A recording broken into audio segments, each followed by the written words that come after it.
On the 13th of June 2020, I was protesting at Norwich Livestock Market. Activists lawfully obstruct the road to document the animals being taken to market, show them the only human kindness they'll ever know, and register our objections to their enslavement. I noticed the cows in one of the trailers were covered in their own excrement. The animals frequently come to market in awful states, and I was upset, had had enough of seeing their suffering, and exclaimed, "Those animals are in fucking squalid condition, you're a fucking animal abuser," in the general direction of the cab, which was flanked by police officers who openly admit that they are here to enforce what the farmers want. I'm here to enforce what they want. The farmer, Sharon Morter, smirked, stuck a thumbs up and drove off. About 10 minutes later, I was obstructing another truck and the farmer was deliberately driving it into me and other activists. Rather than arrest him for the obvious offence, police aggressively told activists to move out of the road. I said to the officer, "Isn't your job to protect the public?" And he responded with, "No, it's my job to move you out of the road." I could feel myself getting angry, so I did as ordered and walked out of the path of the vehicle. But as I was walking off, Sergeant 1163 Lee French came up behind me and roughly grabbed hold of my wrist for no apparent reason. It took me by surprise and I told him in a passive and level tone to get the fuck off me. In a knee-jerk reaction born of anger, Sergeant French arrested me under Section 5 of the Public Order Act. He, along with PC 1526 Skidmore, dragged me to the back of a police van, smashing my phone to the ground in the process. I was cuffed rear stack despite showing no signs of aggression or resisting arrest, and was put into the back of the police van with no water or aircon, both of which I repeatedly asked for as it was an abnormally hot day for June. After being processed and detained, I was released with bail conditions not to attend Norwich Livestock Market, which I protest fortnightly. I was later charged, but with the revised offence of Section 4A, and the grounds had been given as my comments to farmer Sharon Morter 10 minutes prior to the arrest. Police must have accosted Sharon subsequently and taken a statement, coaching her into pressing charges. Sergeant French needed to justify my arrest, as me calmly telling him to get the fuck off me after he assaulted me was not even close to adequate grounds. In the lead up to the trial, which took place at Norwich Magistrates Court on the 25th of January 21, police alleged that no officers captured the exchange between me and Sharon Morter on their body-worn videos, despite the fact they always have them on, except PC Skidmore, who claimed to have lost his footage. I myself had recorded the incident with Sharon in full, but shortly after, police found grounds to arrest me again and used it as an excuse to seize my phone and withhold the evidence. The police repeatedly refused both myself and my solicitor access to the footage. They even tried to bribe me by stating that they would allow me access to my evidence if I supplied them with a pin for the device, thus giving them access for their own ends. In court, the prosecution consisted of nothing but testimonies from two police officers who had demonstrated a flagrantly discriminatory attitude towards me, had lost evidence and couldn't even attest to exactly what I'd said, and the testimony of Morter, who lied under oath whilst I spoke nothing but the truth. Morter told the stuffy, brainwashed, pro-establishment magistrates that I called her a rapist and a fucking murderous old bitch, which was simply untrue, although objectively that's exactly what she is. Despite the clear lack of evidence and proof beyond reasonable doubt, and the magistrates admitting the case essentially came down to my word versus Morter's, I was found guilty of the offence of Section 4A and sentenced to a conditional discharge and £322 in court costs. When I left the courtroom, unsurprisingly pretty fucking angry, I was confronted with Sergeant Lee French, who, despite giving evidence hours previously, had opted to wait in the court foyer so he'd be the first person I saw when I came out. He sat there, cocky as you like, legs spread, arms crossed, and with the biggest smirk on his face. All I can say is, thank fuck my friend Deb was with me. I vowed in that moment I would do whatever it took to get justice and wipe that smirk off his smug face, and that's exactly what I did. On the 6th of May 22, after my other matter had concluded and my phone with the video footage returned, I took my case to Norwich Crown Court for appeal. The prosecution wisely chose not to contest the appeal and acknowledged in court there was absolutely no grounds to uphold the conviction. Sharon Morter, PC Skidmore and of course Sergeant Lee French, who had all turned up to repeat their vindictive lies to try and ensure the conviction was upheld, didn't get the chance. And best believe the smile had well and truly disappeared from French's face and his ego was thoroughly deflated as he took the walk of shame out of court. Upon reviewing my evidence, which had been unlawfully withheld by the police, it was accepted that I had not used the words that Sharon Morter claimed I had. In fact, my video evidence showed an exchange that lasted mere seconds in which I exercised my freedom of expression. Morter showed no signs of harassment, alarm and distress. Rather, she looked nonchalant and amused, smirking and sticking her thumbs up. Crown Court Judge Catherine Moore slammed the police for the nature of the case and labelled their handling of it disgraceful. She was incredulous and could not understand how I'd been convicted in the first place. Moore also reiterated that she wanted the refusal of the police to supply vital evidence, the only footage of the incident, to be explained to her and accounted for in writing. Now, going back to the morning I was arrested, the 13th of June 2020, Lee French was the sergeant in charge that morning, and I remember very clearly that the police were particularly hostile, abusive and partisan. They made absolutely no pretense of being impartial, and following my arrest, my intuition strongly told me that Sergeant Lee French was involved with the farmers somehow. And sure enough, a bit of digging led me to discover that typical Norfolk boy Lee French is the son of Freddie French, a very wealthy businessman who has made his fortune in animal agriculture, working for Pfizer and now former subsidiary Zoetis, selling livestock vaccines and medication to Norfolk farmers, very much immersed in the region's ag sector. So it turns out Sergeant Lee French grew up in that insular community, and this is clearly the reason for his inability to be impartial, his corruption, and overt targeting and abuse of activists. This case is an appalling yet classic example of the systemic corruption that is inherent in our so-called justice system, and was a coordinated effort between the police, farmers, CPS and magistrates. But it's also an example of what happens when we persevere and fight for justice.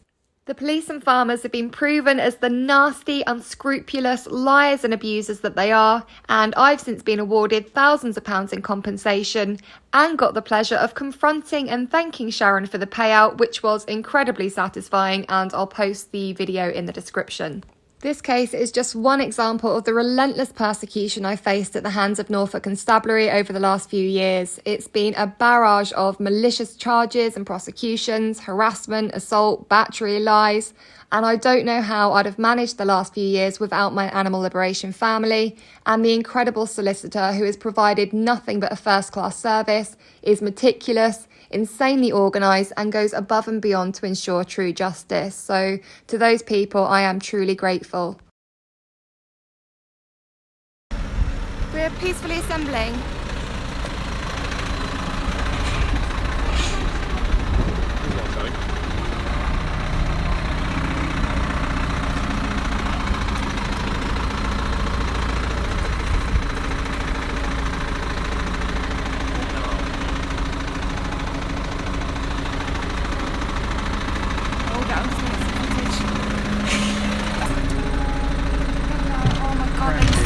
Covered in their own shit. They're covered in their own shit. It's disgusting.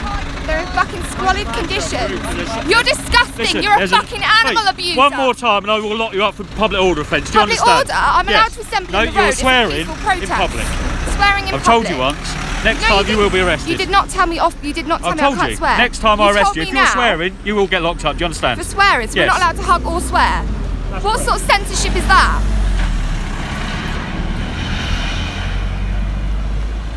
Gonna get arrested for hugging and swearing. Fuck me. What next? Breathing? They get life for that. All on camera. All of you.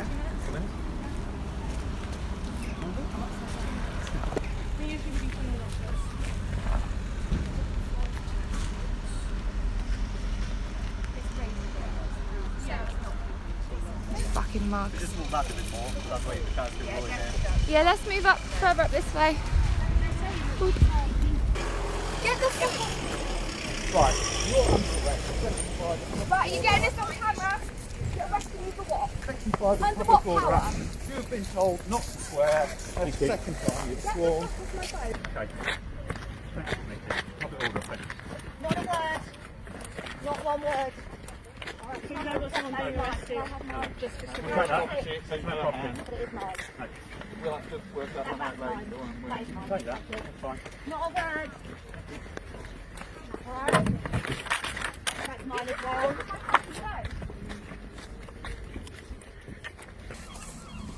hurting my arm.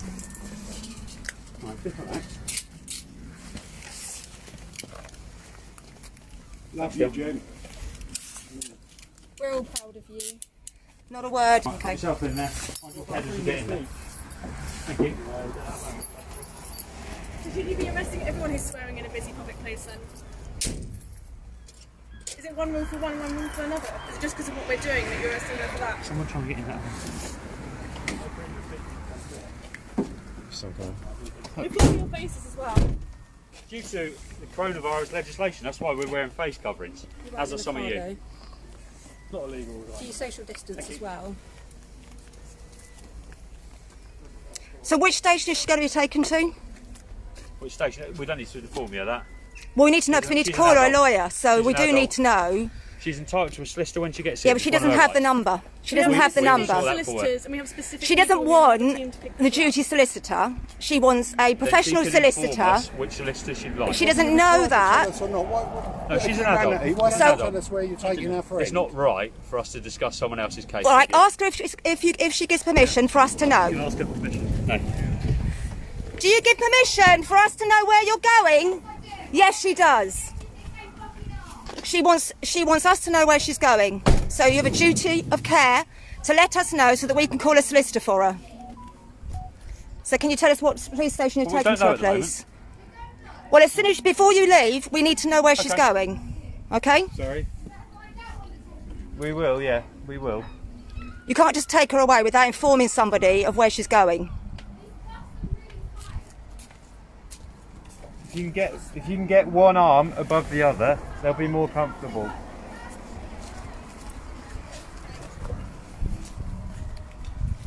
So she's been arrested and put in the back of a police vehicle for swearing. In 2020, it's obviously considered a heinous crime to swear, even though on Facebook, Instagram, YouTube, in society, people are swearing all the time. Because we're animal rights activists, these police officers have decided that they are going to arrest one of the protesters for swearing. So not particularly just policing. For a female colleague. And they're not letting her know where she's Sorry? going yet. So that when you get searched, it's done by a female. Search? No, at custody. We're waiting for the female officer to come down.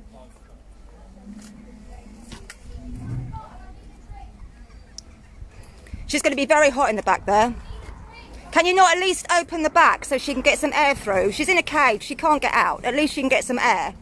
We'll get it gone as soon as we can. But all you've got to do is open the back so she can get some air. We don't want what happened in America happening here, do we? It looks like the American police are as bad as the English are as bad as the American. Could I just please ask you to give us some air? So where are you taking her? So you're not going to tell us where you're taking her? That's the issue. What? Yeah, we're really going to poison our friend, aren't we? I've got your phone. Well, they can have it in my bag, alright? I want it for when I get out. I've got that. Yeah, and can I have a drink? Because I'm thirsty. When you get to custody, yes. Right, well, let's hurry up and get there then. I'll put it with my phone.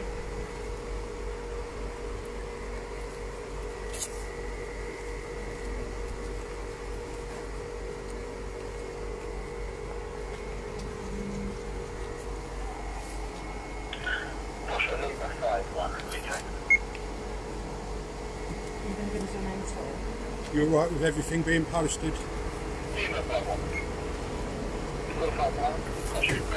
Animals are dying every second, going into slaughterhouses, having their throats cut, being gassed to death. And you're worried about an activist swearing? Right. Really? I bet you two eat meat, and that's the reason why we're here today. The Do animals that you Holocaust, eat. trying to stop a Holocaust. What's his badge number? 1526. We love you. Thank you. Stay calm. Hugs! Stay calm, all right?